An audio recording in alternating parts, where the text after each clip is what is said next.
Welcome to Something to Talk About from the Bainbridge Island Senior Community Center. We're sponsored by Fieldstone Community, Bainbridge Island. Fieldstone offers innovative and compassionate care for seniors, now accepting residents. They also offer day stay and respite programs. And I've heard that they're also building a assisted care now. So that's something that's been added on to what's going to be going on at Fieldstone. So if you're interested, give them a call at 360-689-4314 to schedule a tour. I'd also like to acknowledge that the Senior Community Center is on the ancestral homeland of the Coast Salish people, specifically the Suquamish tribe, the people of the clear salt water. We honor them and are grateful for their hospitality. And it is my delight, as always, every first Friday of the month to introduce David Harrison, our political guru. And so far, he's batting 1,000. he's doing pretty good job on his predictions. So give him a run for his money today. All right. Hi, David. Hello. So for the folks who are the first time joining us, we'd love to have you where our style is to be interrupted anytime you want to interrupt, but I will tell you in advance the three things we're talking about today, and they were alerted you to some of you that today we're going to spend a lot of time on Trump's legal charges, and the other two topics are Ukraine and not yet impending budget deal that is faced by Congress. So let's let it fly. We'll be done in an hour. And again, don't hesitate to interrupt me or challenge me, as Sheila almost always does. Right, Sheila?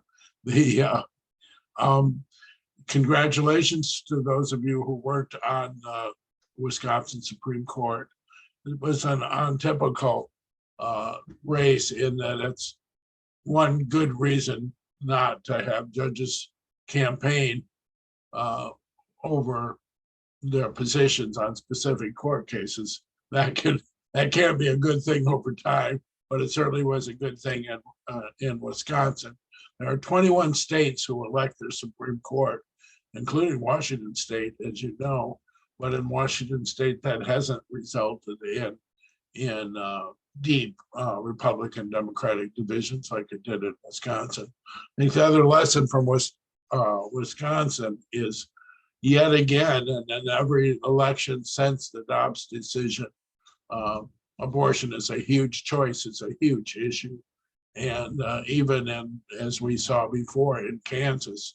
So ready-made way for Democrats to advance themselves lately is to get some kind of choice initiative on the ballot. It's been a 6 or 7% winner. In fact, you could argue that if it hadn't been for the Dobbs decision, that McCarthy would have a 20-vote advantage in the House. And you could even argue that without the Dobbs decision, that McConnell might be majority leader. So that's the only good thing you could say about the Dobbs decision. The other thing I wanted to say at the outset is there's an undercurrent. I just read 538, which some of you read, and it says that the Stormy Daniels case has given a short-term boost to Trump among Republicans. That's really like saying that watching me as a kayaker, if I set out with my sore shoulder and get across Manzanita Bay, that I'm a good bet to circumnavigate Bainbridge Island and head off and circumnavigate Vashon Island and be back by noon. That's preposterous. This is like, you can talk all you want about how this is a little boost for Republicans, but when indictments start piling up with charges ever more severe, it's not going to work out that way. DeSantis and Nikki Haley especially are waiting to say what Asa Hutchinson also has already said, that it's not a good idea to run a candidate who is facing trial on felony charges here and there. So it's I wouldn't pay too much attention to the short-term discussions of how advantageous in the short term it is for Trump among his base. We're going to talk about 5 cases. I want to not talk about E. Jean Carroll's defamation case that has to do with her allegations that Trump raped her in Bergdorf Goodman dressing rooms. This is still an existing case, very serious case. If it ever gets to trial, Trump's in trouble because she has 2 people that she told about it right after it happened. And the judge has already ruled as admissible 2 other women who have charged Trump with raping them. And the judge has ruled as admissible the Access Hollywood tapes. So the problem, the advantage in a civil suit like that is the evidentiary standard is preponderance of the evidence rather than beyond a reasonable doubt. The other advantage is in a civil trial, jurors are allowed to take into account the charged person's refusal to testify or refusal to provide information. All that's a bad thing for Trump. What his defense is that presidents are generally immune from defamation lawsuits when they say something while they're president, or otherwise presidents would have hundreds of suits. So we'll see how that happens. The 5 cases we're talking about today, you already know by heart. One is Fani Willis's possible charges against Trump in Georgia for election fraud. 3 of them are, one is the existing Stormy Daniels case, which Alvin Bragg just brought, and then 3 possible cases to be brought by Jack Smith, the special counsel who works for Merrick Garland. One over the happenings on January 6th, one over the insurrection. I'm sorry, one over, I'm confusing myself. One over disposal of public records. Well, I'll get to the three charges by Jack Smith. So what we're going to do is we're going to assess each of them by the seriousness of the charge, the depth of the charge. They're all felonies. We're going to talk about the chances that it'll be brought to conviction, and we're going to talk about the chances that him being charged is going to somehow affect his electoral possibilities in the future. And so we're going to take them in reverse order.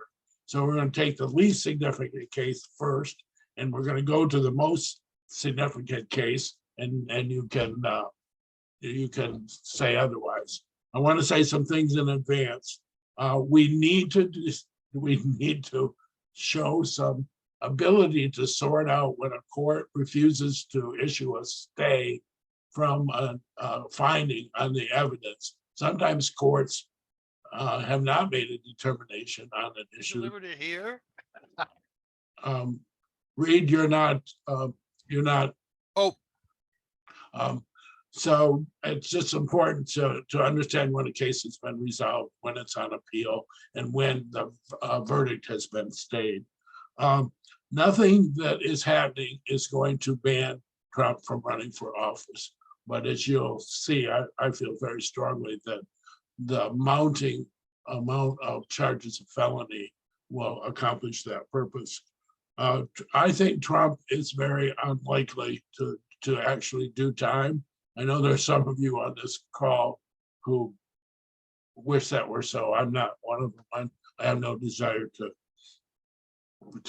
see a president go to prison. There's no chance that Trump will be pardoned by Joe Biden. I saw it right in the paper on a net the other day that some analyst saying that Joe Biden would pardon Trump. That's not going to happen. You're all, some of you are as old as I am, and you remember that it was Gerald Ford that pardon Richard Nixon, and it's not likely to happen by a president from another party. The world is closing in on Donald Trump over something that happened this week, and it's not the appropriate charges of felony filed by Alvin Bragg in the Southern District of Manhattan.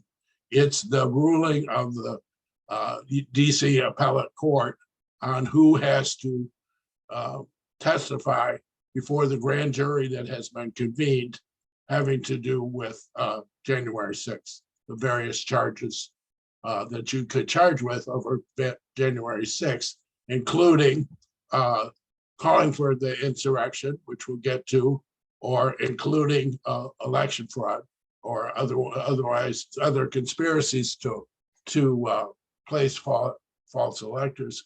So in that case, for a long time, there's been an issue of executive privilege where Trump is trying to shield all of his key advisors, including Meadows and 7 others, from having to testify before that grand jury on the happenings of January 6th. As a separate matter, there's privilege being asserted with regard to the government, the classified documents. But on this matter, which is hugely consequential, and the heart of what Jack Smith is trying to do, the appellate court was unwilling to shield these witnesses, including Mark Meadows, who was with Trump all day on January 6th. He's unwilling to shield them with executive privilege. This has to do with executive privilege not being complete in the first place. There are always reservations as to when it's not being afforded, including when there are allegations that the president was involved in criminal conduct. At any rate, the only executive privilege that's standing with regard to Trump's conversations around January 6th is a limited executive privilege that's been afforded to the vice president, the ex-vice president, who has successfully argued that certain things that he knew or said had to do with his conducting the affairs of the Senate on the 6th, and therefore those would be not subject to questioning in front of the grand jury. So what happened is that the DC Appellate Court sent those folks to the grand jury, and the Supreme Court, without comment, refused to stay the review, the very quick review and sealed review by the appellate court. The very interesting thing is those are 3 judges, and 2 of them are Obama appointees, and the third is a former federal prosecutor who's a Trump appointee, and he voted with the 2 Obama appointees to subject all these folks to grand jury testimony. This is Jack Smith's been working on grand jury testimony and subpoenas for 6 or 8 months, and this goes to the top of the line. Mark Meadows knows a ton of things. He provided some emails early on, and then he stopped. This is monumental. It's hugely more significant than the Stormy Daniels case, and it means that the world is closing in on Trump. So I'll stop for a second, then I'm going to take the 5 cases in reverse order of consequence. Thoughts, concerns, insights before I proceed? It just kind of riles me when I think that the ex-president Trump cannot go to jail. Well, I didn't say he couldn't go to jail. I said he wouldn't. I know. But you'd throw me in jail in a second if you were bad enough. So I don't you think, Karen? I don't know. I just feel like all he has done. I'm teasing. I know you are. I know you, but all he has done, and it's just telling our kids, I'm sorry, you become. Well, I think the important thing is being brought to justice. I'm not sure it's just my view that it's not such a great thing for a democracy to have the president of the United States in jail. But speaking of jail, do you think this is a little bit the first case, which seems to be kind of layered. He has to be convicted of concealing a different crime to make it a felony. Yeah. Is this a little bit like sort of Al Capone getting caught on tax evasion? Well, I think It's let's- not really, let's take go ahead. that's a good question. So we're gonna take the 5 cases in reverse order of significance, and our opponents of Trump who are sorry this is the first case. I don't feel that way. If we were waiting another 6 months, I might feel that way, but the charges against Trump in Georgia will be in the next month. So I feel fine about it. If Ike was still president, which he is not, as you may remember, this is 52 and 56. And if it came out right before he was president that he had bribed a porn star, a Playboy Playmate model, and a doorman to conceal information that otherwise would have caused people not to elect him president, we would be horrified. The idea that Americans decided that this is insufficiently consequential is weird. But to Reed's point, the counts, they make a big thing of 30 counts. They're all hidden, misclassified checks, payments made to Michael Cohen that were not for the advertised business fraud, but they're all misdemeanors. This is only a felony if the checks were mislabeled to in the pursuit of felonious behavior, which would be hiding basically a campaign contribution. So you could argue, since he was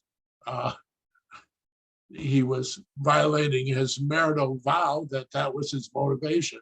However, he paid Stormy Daniels a week before the election upon the argument by Stormy Daniels' attorney that they were going to come out in the paper right then before the election. So I think this is a legitimate charge. But as Reed said, Alvin Bragg knew when he filed that charge that it was ambitious to make, that's the question, the link between the two. And he decided to proceed. And I would say a prosecutor in this case could legitimately proceed, and he did. And that Jim Jordan in trying to subpoena people is injecting Congress in a place that shouldn't be injected. But I readily admit that this is the weakest of the 5 cases. So on significant, it's less significant than the other 4. It's not as winnable, and it's not going to sway public sentiment against Trump, because they already felt that he was from the Access Hollywood on, they already felt that this was not a fine, moral, monogamous American male. So that leaves us with 4. The other, yes. Could I say one thing about the Stormy Daniels case? Yes, absolutely. It just came out that the judge, Juan Marchon, made a donation to the Biden campaign. And they were only 2 donations, one for $10, one for $15. But you know perfectly well what Trump's lawyers are going to do with that information. They're going to try and get the judge taken off the case. Yeah, I think I don't know the law for sure on that, but I think it's insufficient to disqualify him. We should watch that. That's very interesting. Yeah, As you know, his daughter has, or is that Alvin Bragg's daughter? Now I'm really confused. Somebody's daughter has worked on Democratic. It's the judge's daughter, I think. You know, if we were sitting around waiting for, which we have been for years, waiting for Donald Trump to be brought to justice, if this was the only thing we were talking about, it would be discouraging. But there are 4 other things that we can talk about. The other thing that isn't going to happen, in my view, is I don't think that Jack Smith, special counsel, is going to charge Trump with causing an insurrection. There's a lot of arguments about what a person can say that's protected by First Amendment, and it's established law that if Donald Trump said to those folks on out on the Capitol Mall, on the mall in DC, I want you to now go storm the Capitol and threaten to hang Mike Pence and to attack police officers, that there would be no First Amendment defense for that. But other than that, we would like a strong defense of the First Amendment, as we were just discussing with regard to the Tennessee legislators. The reason why there isn't going to be a charge is Trump never said that. He said, go down and, fight for your democracy. He didn't tell them to enter the Capitol. And I think Jack Smith has two other fish that are better to fry. So my prediction for you today is that this charge will not be filed. If it were filed, it would be significant. The case is less winnable because of the First Amendment defense. The fact that he sat there all day and didn't call in the National Guard is enormous dereliction of duty for a president.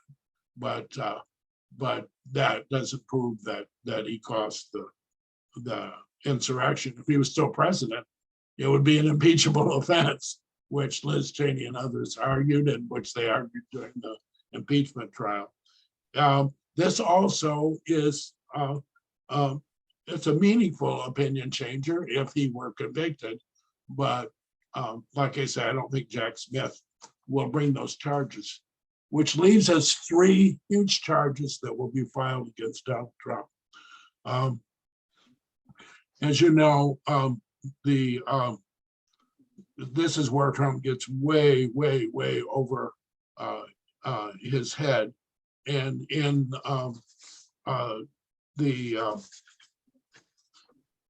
I've got to get my page back in order. The Deepwater begins with the classified documents. So as I was saying before, witnesses have been required to testify before the grand jury in some of these cases because the courts have ruled that Trump cannot claim executive privilege. This is a different claim in the classified documents case. This is all about calling lawyers who work for Trump before the grand jury and not letting them claim attorney-client privilege because of the likelihood that criminal acts have been performed. And this is already a finding of federal district court. It's a serious matter. Evan Corcoran is charged of having said in June 22nd, before the federal raid on Mar-a-Lago, that a diligent search had been conducted of whether there were documents of at Mar-a-Lago, and that documents were not present. This was before, on the same day, actually, they have film from Mar-a-Lago showing them moving boxes and boxes of documents out of a certain storage area. So they've got Evan Corcoran. He's got to decide whether he's going to say what Trump told him or not. But clearly, they knew they had those documents. They were moving them around, and his attorney-client privilege has been removed. So this is a winnable case. So as a matter of law, it's winnable, and it will be filed by Jack Smith. And the rub is because they found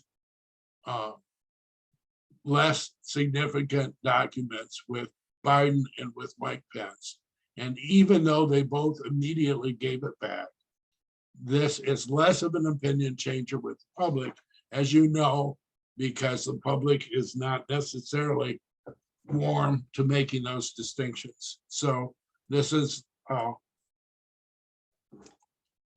case that will be filed in which Trump will be found guilty of a felony of keeping these documents, and there'll be some kind of sentence.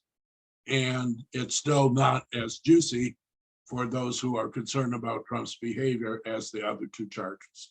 So now we're getting deeper and deeper into water, and it has to do with Fulton County in Georgia, as you know. This is interesting because the grand jury is done. The recommendations are before Fonnie Willis, and she's expected to file charges in the next month. This is where the grand jury foreman has already gossiped on the news, which, as someone who cares about criminal procedure, I wish she hadn't done. She said there'll be nothing surprising or something like that. But here's the rub. There wasn't just a call to Raffensperger, which we already know about, where he said, could you find me 11,700 votes? That, to a lot of us, is evidence of election fraud right there. There was a separate call to one of Raffensperger's investigators from Trump about ballot matching signature, a totally inappropriate call, plus huge discussions with fraudulent electors, where they put together a slate of fraudulent electors, and where Rudy Giuliani has testified before the grand jury to a district attorney who is already expert at collective corruption charges, often filed under the acronym RICO, which is Racketeer Influenced and Corrupt Organizations. This is about conspiracy to defraud.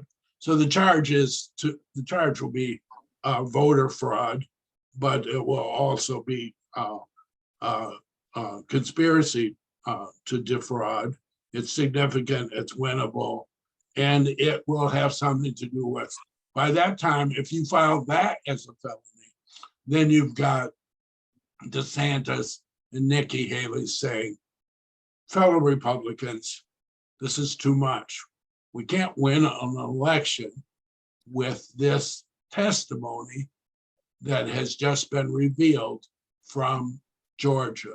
We see now that it wasn't just a call, but a concerted effort by the President of the United States. Well, other people will say it was a concerted effort by the President of the United States to defraud the voters.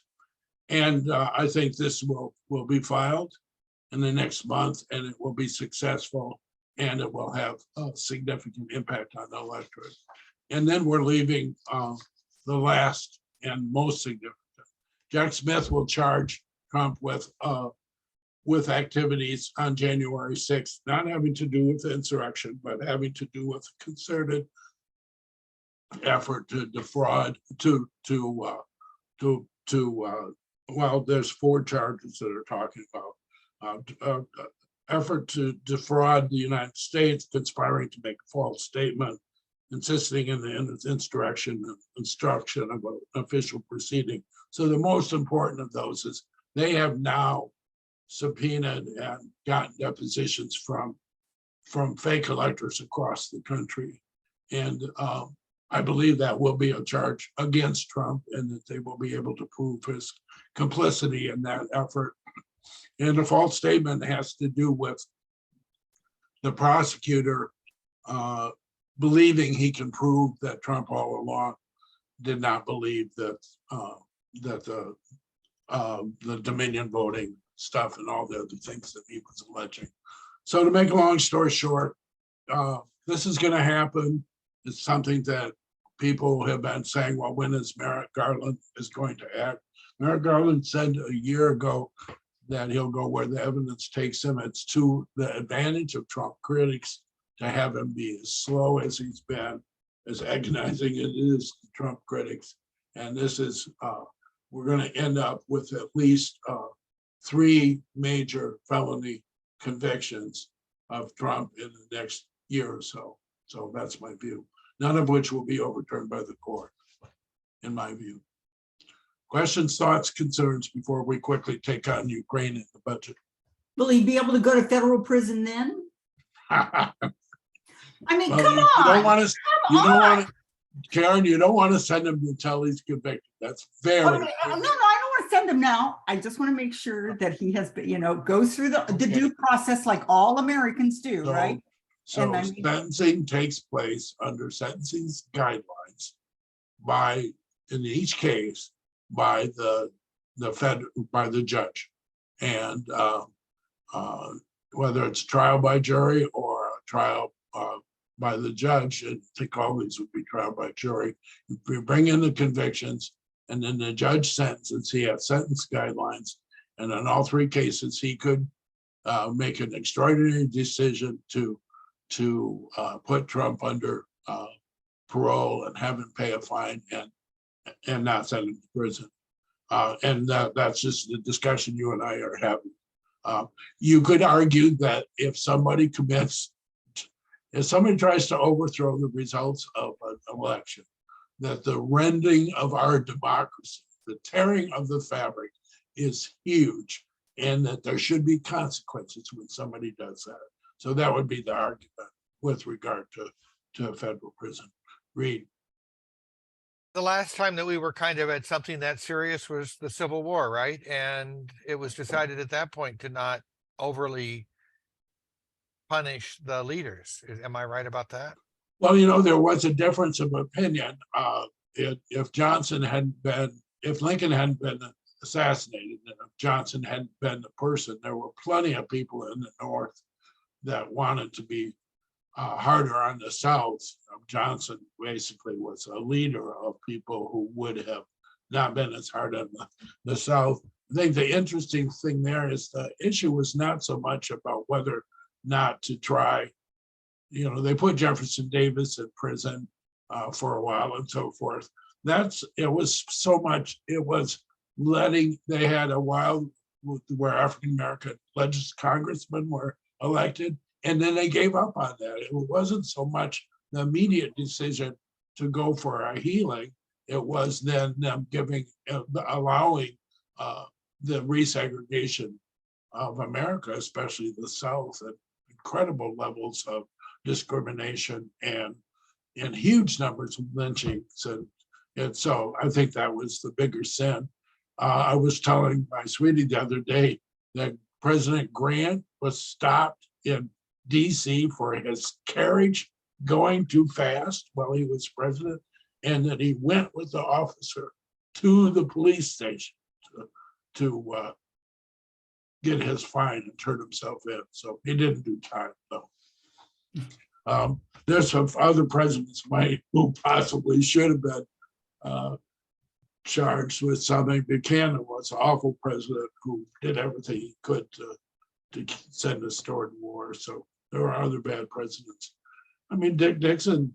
Oh, Nixon, hello. He was doing some felonious things last I checked.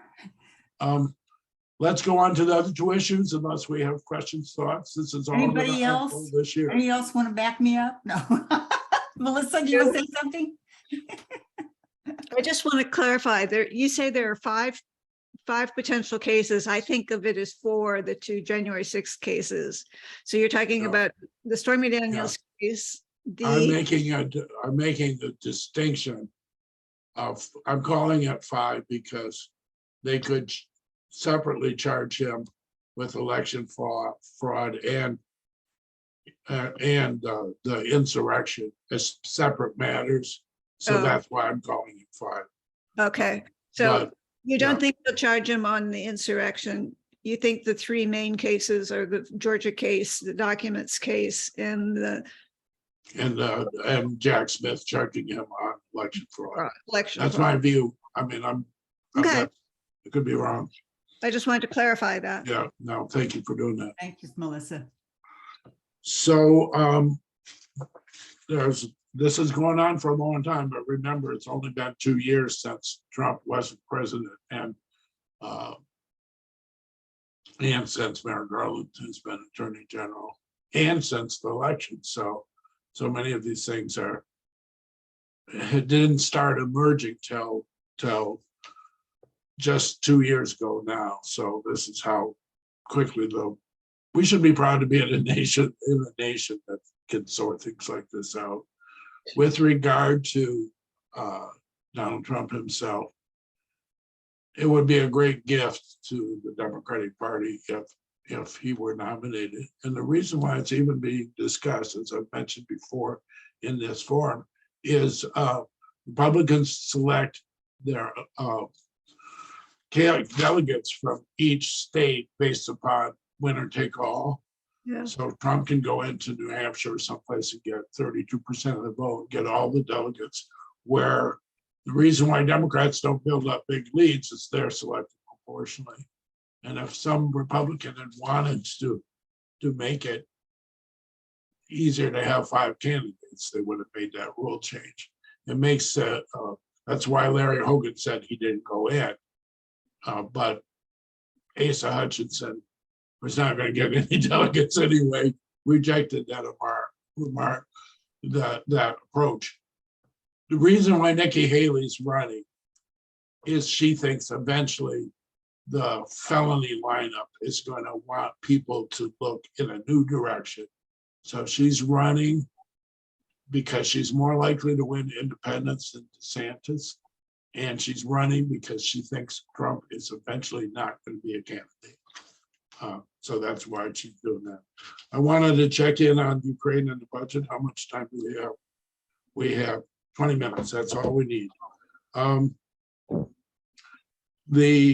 It's interesting that under McCarthy's leadership, that Republicans are beset with loser positions. So we talked about abortion. That's a 70-30 issue in America, or 65-35.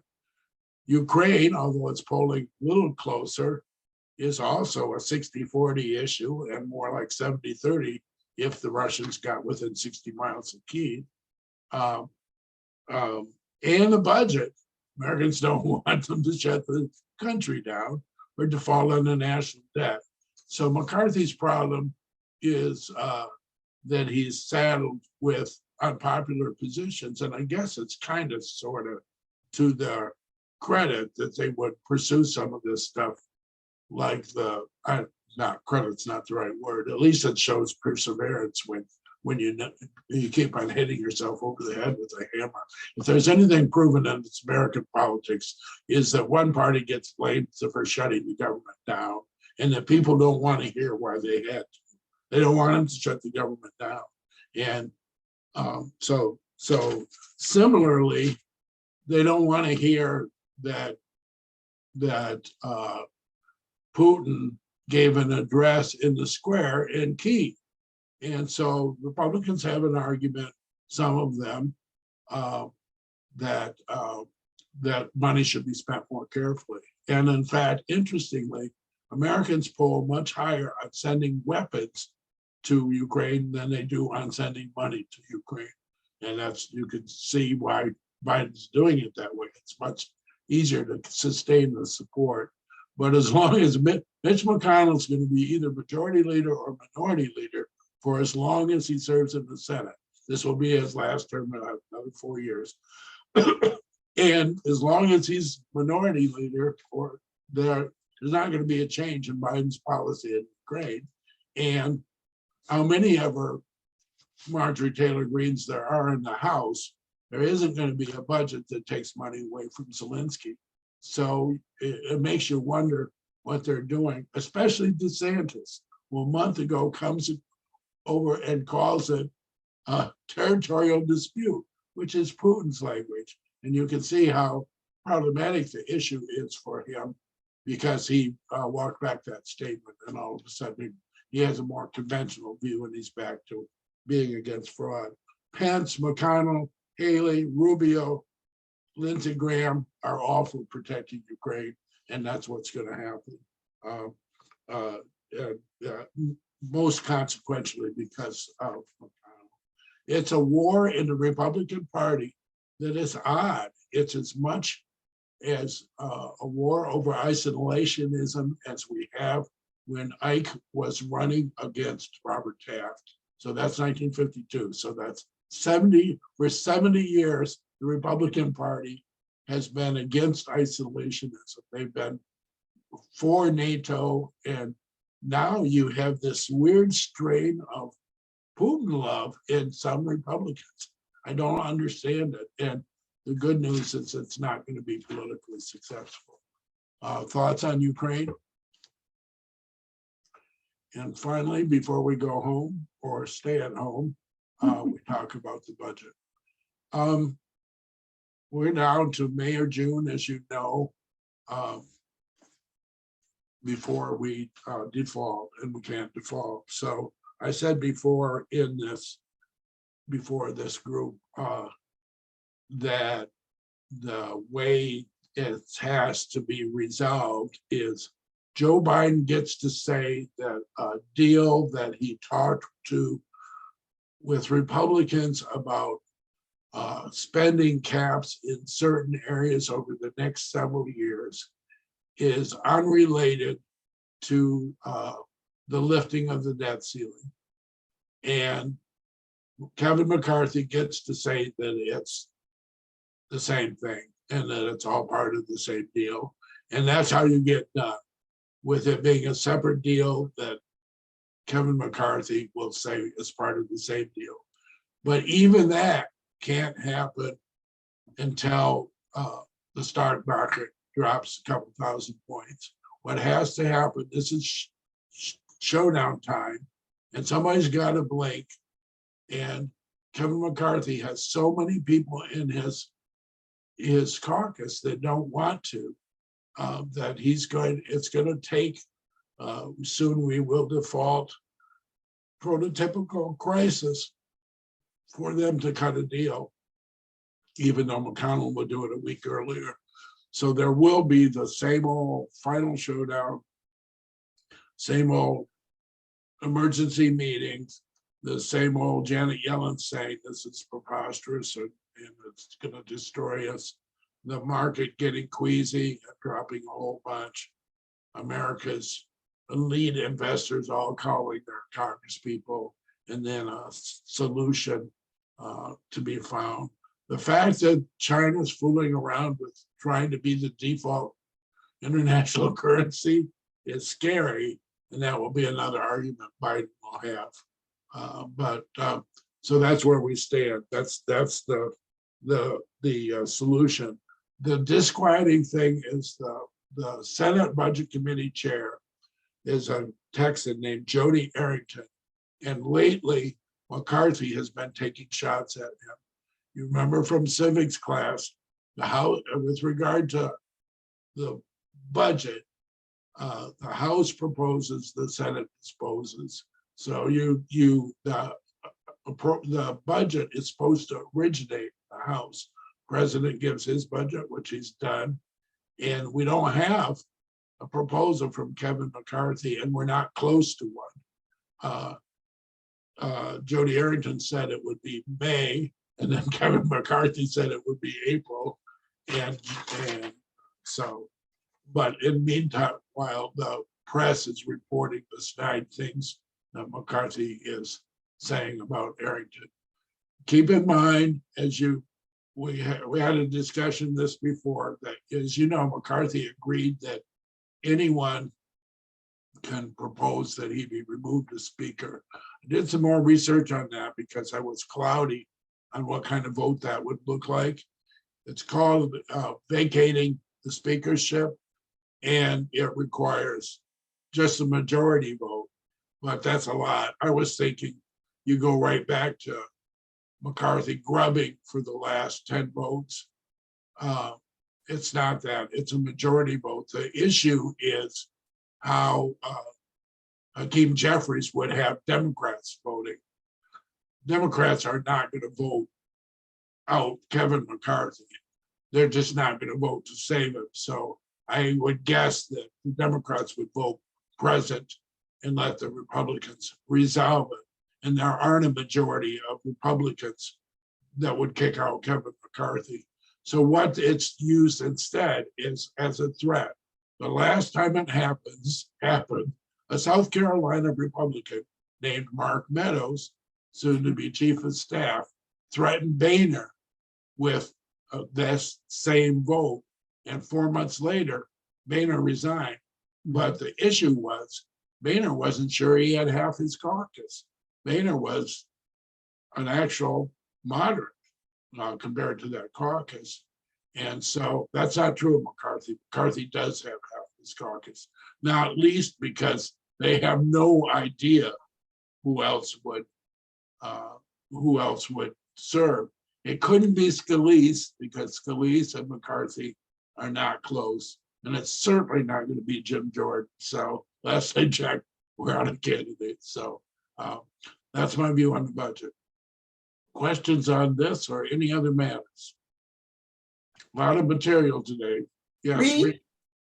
Well, I'm just wondering if you have any thoughts on Tennessee and the ousting of the 2.5 lawmakers over the gun protests. Sheila was talking about it right when we came on, and I think Melissa's description is right, that there might be a way to, in the short, and Sheila said, in the short term for the county commissioners to temporarily send the same folks. In either way, they'll be reelected in the special election. Those districts will send them right back. And then the Republicans will stop. They'll say, well, you know, we've demonstrated our disapproval. It's too bad. I mean, what they should, there's a decorum, you know, it's silly to talk about decorum. 6 people are dead. It's to say nothing for the long-term stupidity of Tennessee law on gun violence. But it is a violation of the rules of a body to have someone rally within the body with a megaphone. Is what they should have done if that offended them is what they did, actually, temporary stripping committee assignments. It's awful. It's especially awful that these are really bright, young African-American politicians, really well-spoken. But it's Tennessee, so they can do that. It's what happens when you have a supermajority. Well, I know that I think Kamala Harris is going down there to show support. So I'm just thinking it's also not very politically expedient to do this in the long term in terms of trying to, you know, paint a picture of the kinds of things you were saying Republicans have been counted on to do right along. Well, you know, when they lost to Obama, as you remember, they did audit of their procedures, and they said, if we do not change, we're going to be a permanent minority because our policies do not connect with Hispanic, Latinos, except for Cubans, and with African Americans, and we're going to become the law. And they've ignored that report. Under the way to win, if you're going to ignore that advice, is to lose by 3 million votes and have Comey make an announcement a week before the election and bribe Stormy Daniels. That's the way to win. It's not clear that you can keep on doing these things and in a normal election win. Of course, that leads us to remember that you can't go from now till next November watching Republicans do things like this and lose on abortion and fight over Ukraine and mess up the budget and expect to just win and have Trump be prosecuted. You got to stand for something and do something. I think Biden has. I just don't think he's going to be the candidate, as you know. So I'd be very interested in who can take advantage of this situation that has emerged. I'm standing virtually alone and telling you Joe Biden's not going to run. Or if he runs, he will withdraw. Well, Tennessee is getting a lot of attention these days. Yeah, but remember, the people aren't sitting around in swing states saying, damn those Tennessee Republican legislators. I don't know. We've already proven we can, our kids can get massacred and we can't ban AK-47. So I don't, it's Reed just says, I'm giving you credit for perseverance. The only person on Bainbridge Island who thinks Biden is not running. We'll see. I expect coffee or something from you, Reed, after I There's one thing I wanted to add on to the Tennessee thing, which I thought was very interesting. It was brought up in the C-SPAN today when they were showing all the hearings, all the hearings from yesterday, that for 147 years or 49 years, the Democrats held forth in the General Assembly of the for Tennessee, and now they're getting retribution. And that was one of the Democratic assemblymen said that. And then it was repeated a couple of times that it was hurt people get hurt and or play hurt. And it was a very interesting bag play. It was retribution. It was not only distraction, it was also retribution, what was going on today with those. Here's a caution about that. There was a Southern Democratic strategy. Yeah. And the people who were Democrats in those days, Were Republicans, I know that. I'm just saying. Yeah. They'd have to have retribution. It's, it's the same legislative class in the South. It used to be tolerated, very obvious racism, and then that stopped with Lyndon Johnson and the Civil Rights Act, and we lost the South, and especially with voting rights abuses. So I think, sure, you do need to act when you're in the majority, like you might eventually be in the minority. Of course, as you know, that's why I never supported doing away with the filibuster, because one time or another in the future, we're going to have 48 Democratic senators. I think you need to, in the majority, act like you might eventually be in the minority. Yeah. Hey, Anita, do you have something to say? I do. I have a question, changing the topic, but do you have any thoughts on the Supreme Court Justice Thomas, what the allegation, or the reports about him accepting all these phenomenal gifts and his response to that? Yeah, the president or the Congress is not going to insist on a new set of rules on financial disclosure by Supreme Court justices. So it's going to be among the 9. So it's basically John Roberts' problem. Clarence Thomas said this morning that this has been a long relationship of gifts from of a friendship, when the friend has unlimited amount of money, and the only person that's going to change that and have more stringent, at least reporting rules, would be Roberts convincing the court to do it. Certainly the Congress won't. I think it's part of the poison of money in American politics that I think very rarely buys anything, but the access it affords people is unseemly and weakens the democratic system. I don't think for a minute that this rich guy said, Clarence, I'll take you on this vacation if you vote the right way. I think he took him on a vacation because he always votes. I mean, I'm just saying it was a unity of purpose, but I still think it sends the wrong signal, and it's not right. Let him go on vacations he can pay for. There's still nice vacations. Speaking of which, the Trump appointee that just weakened executive privilege claim and sent those 8 people to the grand jury to testify was Clarence Thomas's former law clerk. So that's pretty wonderful. Yeah. That shows, it gives me hope for America when Clarence Thomas's law clerk makes Mark Meadows go to the grand jury. Yeah.